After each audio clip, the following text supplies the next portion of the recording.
بسم اللہ الرحمن الرحیم یا ایہا الذین آمنوا اتقوا اللہ ولتنظر نفس ما قدمت لغد واتقوا اللہ ان اللہ خبیر بما تعملون۔ اے ایمان والو، اللہ سے ڈرتے رہو اور ہر شخص کو دیکھنا چاہیے کہ اس نے کل یعنی آخرت کے لیے کیا سامان بھیجا ہے، اور ہم پھر کہتے ہیں کہ اللہ سے ڈرتے رہو، بے شک اللہ تمہارے سب اعمال سے خبردار ہے۔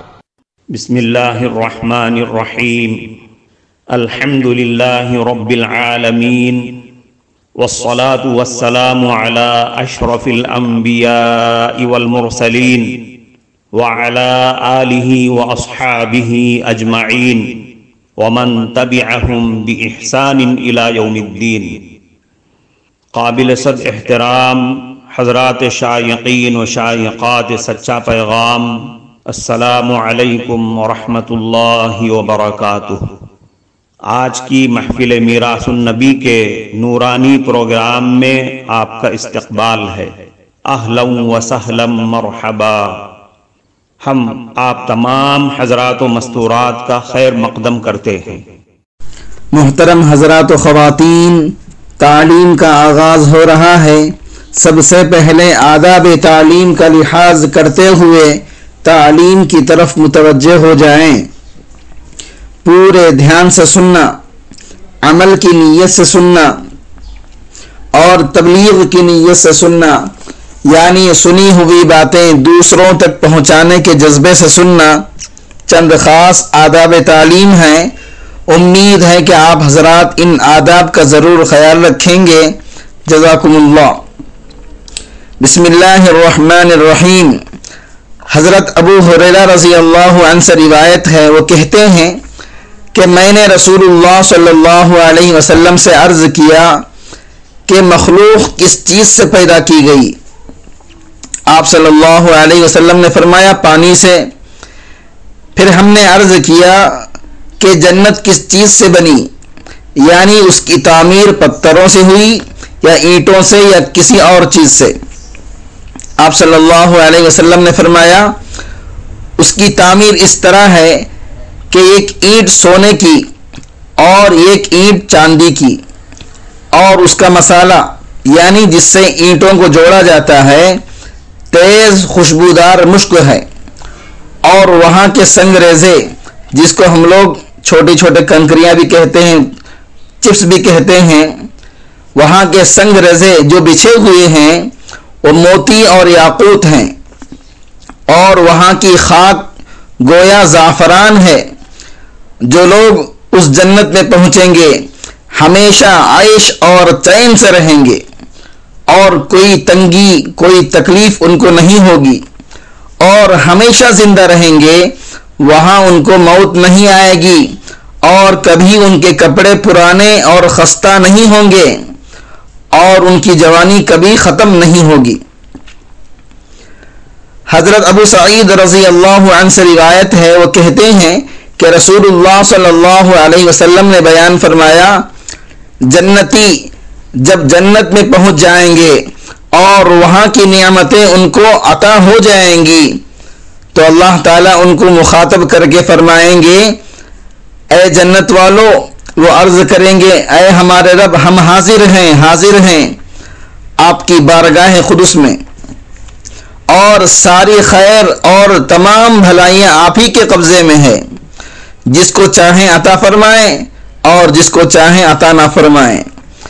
پھر اللہ تعالیٰ ان بندوں سے فرمائیں گے تم خوش ہو؟ یعنی جنت اور جو نعمتیں جنت میں تم کو دی گئی تم ان سے راضی ہو گئے؟ یہ جنتی بندے عرض کریں گے اے پروردگار، جب آپ نے ہمیں یہاں وہ کچھ نصیب فرمایا جو اپنی کسی مخلوق کو نہیں دیا تھا، یعنی آپ کی بخشش اور آپ کے کرم سے جب یہاں ہمیں وہ نعمتیں اور وہ راحتیں اور لذتیں نصیب ہیں جو دنیا میں کسی بڑے سے بڑے کو بھی نصیب نہیں تھی، تو ہم کیوں راضی اور خوش نہیں ہوں گے؟ اس کے بعد اللہ تعالیٰ فرمائیں گے کیا میں تمہیں اب اس سے اعلیٰ اور افضل ایک اور چیز نہ دوں؟ وہ بندے عرض کریں گے اے اللہ وہ کیا چیز ہے جو اس جنت اور اس کی ان نعمتوں سے بھی افضل ہے؟ اللہ تعالیٰ فرمائیں گے میں تم کو اب اپنی دائمی اور ابدی رضامندی اور خوشنودی کا تحفہ دیتا ہوں۔ محترم ناظرین کرام، اس دینی اور ایمانی بیان کو سننے کے دوران ہی اس کو لائک کر دیجئے اور شیئر بھی کر دیجئے تاکہ دوسرے بھی اس سے فائدہ اٹھا سکیں۔ اللہ آپ کو جزائے خیر عطا فرمائے۔ اس کے بعد اب میں کبھی تم سے ناراض نہیں ہوں گا۔ حضرت صہیب رومی رضی اللہ عنہ سے روایت ہے کہ رسول اللہ صلی اللہ علیہ وسلم نے بیان فرمایا جب جنتی جنت میں پہنچ جائیں گے تو اللہ تعالیٰ ان سے ارشاد فرمائیں گے کیا تم چاہتے ہو کہ میں تم کو ایک اور چیز عطا کروں؟ یعنی تم کو جو کچھ اب عطا ہوا ہے اس پر مزید اس سے ایک اور چیز خاص چیز عنایت کروں؟ وہ بندے عرض کریں گے آپ نے ہمارے چہرے روشن کر دیے، یعنی آپ نے ہمیں کامیاب کر دیا، دوزخ سے بچا کر جنت میں داخل کر دیا، اب اس کے آگے اور کیا چیز ہو سکتی ہے جس کی ہم خواہش کریں، جس کی ہم طلب کریں؟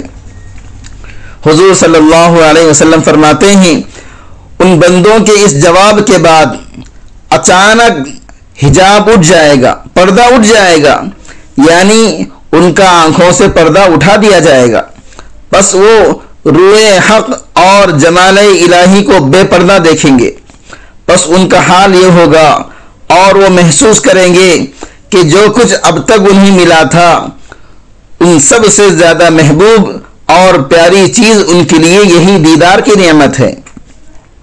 یہ بیان فرما کر آپ صلی اللہ علیہ وسلم نے قرآن مقدس کی یہ آیت تلاوت فرمائی للذین احسنوا الحسنى وزیادہ، جن لوگوں نے اس دنیا میں اچھی بندگی والی زندگی گزاری ان کے لیے اچھی جگہ ہے، یعنی جنت اور جو کچھ جنت میں ہے وہ چیز ہے، اور اس پر مزید ایک نعمت یعنی دیدار حق ہے۔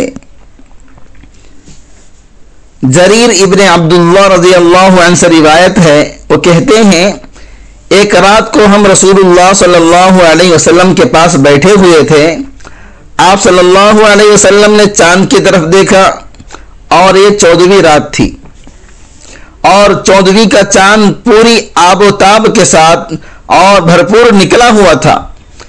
پھر آپ نے ہم سے مخاطب ہو کر فرمایا یقیناً تم اپنے پروردگار کو اسی طرح دیکھو گے جیسا کہ اس چاند کو دیکھ رہے ہو، تمہیں اس کے دیکھنے میں کوئی کشمکش نہیں کرنی پڑے گی اور کوئی زحمت اٹھانی نہیں پڑے گی۔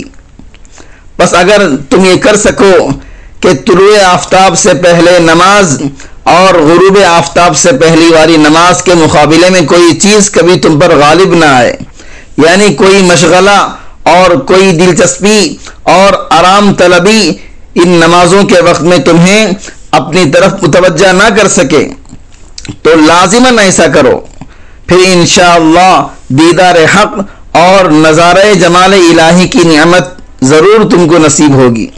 اس کے بعد آپ صلی اللہ علیہ وسلم نے یہ آیت پڑھی وَسَبِّحْ بِحَمْدِ رَبِّكَ قَبْلَ طُلُوعِ الشَّمْسِ وَقَبْلَ الْغُرُوبِ، اور اپنے رب کی حمد کے ساتھ اس کی تسبیح بیان کرو، یعنی اس کی تعریف بیان کرنے کے ساتھ اس کی پاکی بیان کرو سورج کے نکلنے سے پہلے اور اس کے ڈوبنے سے پہلے۔ دنیا میں جب کسی حسین اور جمیل چیز کے دیکھنے والے لاکھوں کروڑوں جمع ہو جائیں اور سب اس کے دیکھنے کے انتہائی درجے میں مشتاق ہوں، چاہنے والے ہوں، تو ایسے موقعوں پر عموماً بڑی کشمکش اور بڑی زحمت ہوتی ہے اور اس چیز کو اچھی طرح دیکھنا بھی مشکل ہو جاتا ہے۔ لیکن چاند کا معاملہ یہ ہے کہ اس کو مشرق اور مغرب کے آدمی بغیر کسی کشمکش اور زحمت کے پورے اطمینان سے بیک وقت دیکھ سکتے ہیں۔ اس لیے نبی کریم صلی اللہ علیہ وسلم نے اس کی مثال سے سمجھایا کہ جنت میں اللہ تعالیٰ کا دیدار اسی طرح بیک وقت اس کے بے شمار خوش نصیب بندوں کو نصیب ہوگا، اور کسی کو کشمکش اور زحمت سے سابقہ نہیں اٹھانا پڑے گا۔ سب کی آنکھیں بڑے سکون اور اطمینان سے وہاں جمال حق کے نظارے کی لذت حاصل کریں گے۔ اللہم اجعلنا منہم آمین۔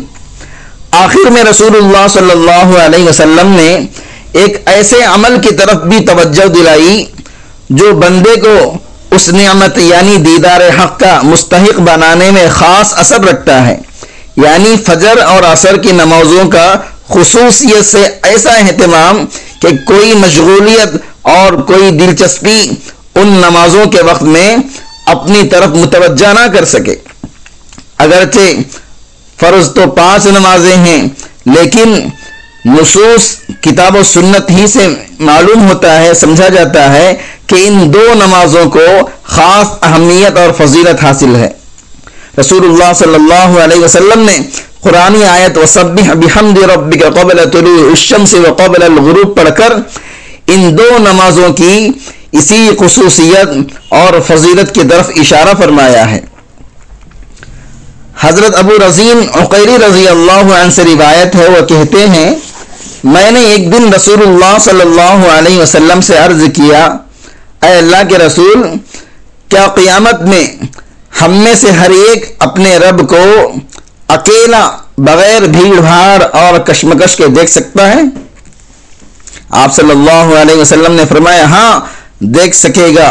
میں نے عرض کیا کیا اس کی کوئی نشانی اور مثال ہماری اس دنیا میں بھی ہے؟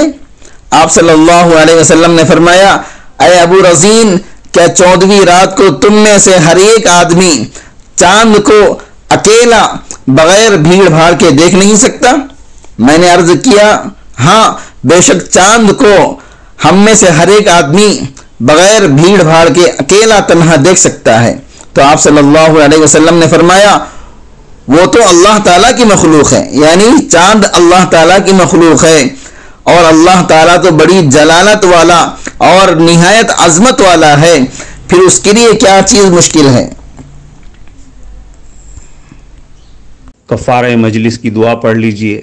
سبحانک اللہم و بحمدک اشہد ان لا الہ الا انت استغفرک و اتوب الیک۔ معزز حضرات و خواتین، ہم آپ کے بے حد شکر گزار ہیں کہ آپ نے محفل میراث النبی صلی اللہ علیہ وسلم میں شرکت کے لیے اپنا قیمتی وقت فارغ کیا ہے۔ اللہ تعالیٰ آپ کو خوش و خرم رکھے، آمین۔ جو حضرات نئے ہیں وہ سچا پیغام چینل کو سبسکرائب کر کے وہاں پر لگی گھنٹی کے نشان کو ضرور دبا دیں تاکہ آپ کو ہمارے ہر ضروری اور مفید پروگرام کی اپڈیٹس ملتی رہے، اور ہمارا ہر پروگرام لائک کرنے کے ساتھ ساتھ دوسروں کو شیئر بھی کرتے رہیں۔ اس سے آپ کو صدقے کا ثواب ملے گا، کیونکہ حدیث کے مطابق اچھی باتیں پھیلانا صدقہ ہے۔ اللہ تعالیٰ آپ کو خوب خوب جزائے خیر عطا فرمائے۔